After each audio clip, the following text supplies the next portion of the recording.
Development అనేది చాలా అవసరం ఈరోజు. అటువంటి కార్యక్రమాలన్నీ ముందుకు తీసుకోవడం మీ అందరి అదృష్టం.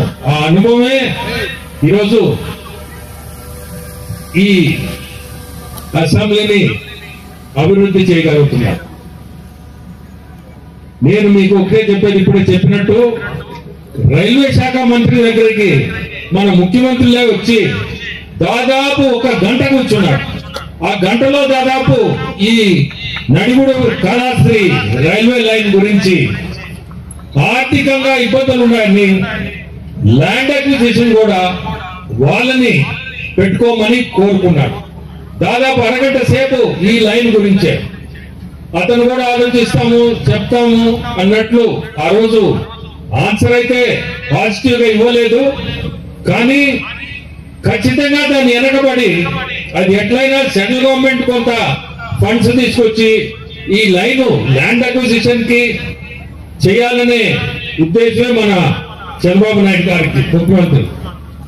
అట్టే రోడ్లు తీసుకుంటే దాదాపు 2 గంటలు అక్కడ కూడా నేను ముందు ఒకటి చెప్పాలా, ఇటువంటి ముఖ్యమంత్రి మనకి ఉండడం చాలా అదృష్టం అంట మన రాష్ట్రానికి. అతను ఢిల్లీ వచ్చాడంటే 1 నిమిషం ఖాళీగా ఉండడు. పొద్దున వచ్చాడంటే పొద్దున్న నుంచి దాదాపు సాయంత్రం వరకు ఒక 10 మంది మినిస్టర్లన్నా కలుస్తాడు. ఈయన మీద ఉండే గౌరవంతో కొంతమంది ఈయన చూడని వస్తారు. అంటే రైల్వే మంత్రి కూడా ఈయన చూసేదానికే వచ్చాడు. కొంతమంది ఈయన పోవడం, వాళ్ళు రావడం, ఏదైనా కానీ 1 నిమిషం అయితే వేస్ట్ చేయడు. మా ఎంపీస్ అందరినీ కూడా ఈ మధ్య 3 రోజుల నాడు కూడా వచ్చాడు. రాత్రి 9:30 10 గంటలకు మీటింగ్ పెట్టి ప్రతి ఒక్క ఎంపీని మీరు ఏం చేస్తున్నారు, ఏం చేశారు ఈ 9 నెలలు, నాకు మీరందరూ మైక్ తీసుకొని ప్రతి ఒక్కరు మీరు ఏం చేశారో నాకు చెప్పాలా. ఇటువంటి ముఖ్యమంత్రి మనకి ఉండడం నిజంగా కూడా చాలా అదృష్టం అనుకున్నా.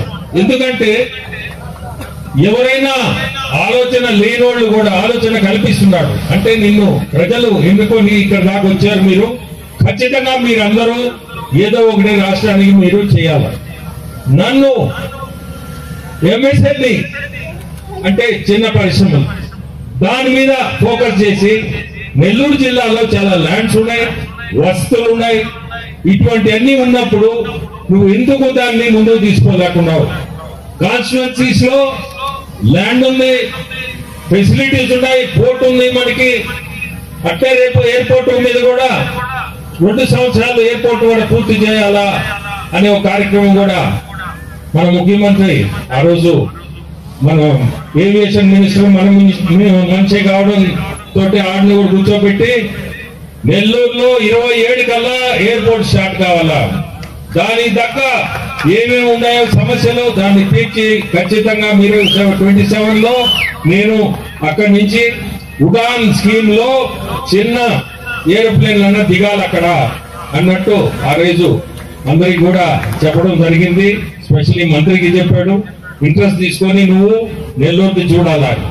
అంటే నన్ను కూడా దాంట్లో ఇన్వాల్వ్ చేసి ఆల్రెడీ లాస్ట్ మంతే మీరు చూసుంటారు, ఒక టీం వచ్చింది చూసుకోబోయినారు. వాళ్ళు విదిన్ 15 రోజుల్లోనే వాళ్ళు కూడా వాళ్ళ సూచనలు ఇస్తా అన్నారు.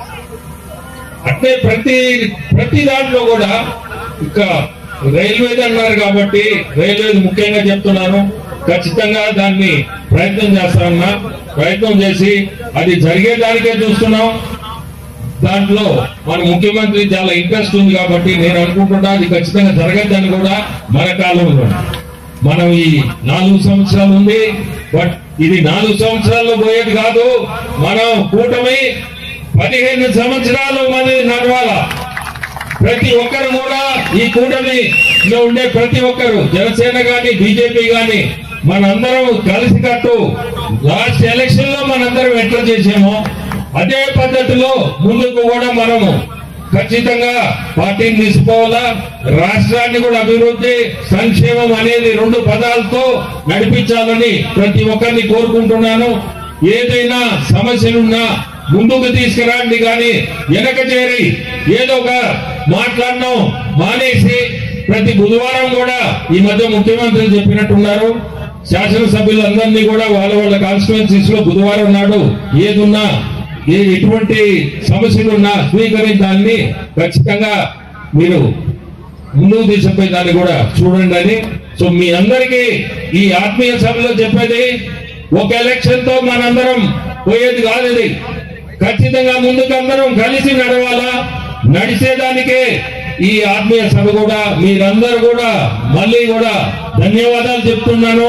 మీ అందరూ మా ఇద్దరిని కూడా రామనారాయణ ఎమ్మెల్యేగా నన్ను ఎంపీగా మీరందరూ గెలిపించిన దానికి ధన్యవాదాలు చెప్తూ, ఏదున్నా మీకు సమస్యలు ఏదైనా ఉన్నా నేను చేయగలిగింది ఖచ్చితంగా మీరు వచ్చి నన్ను కలవచ్చని అందరికీ కూడా ధన్యవాదాలు.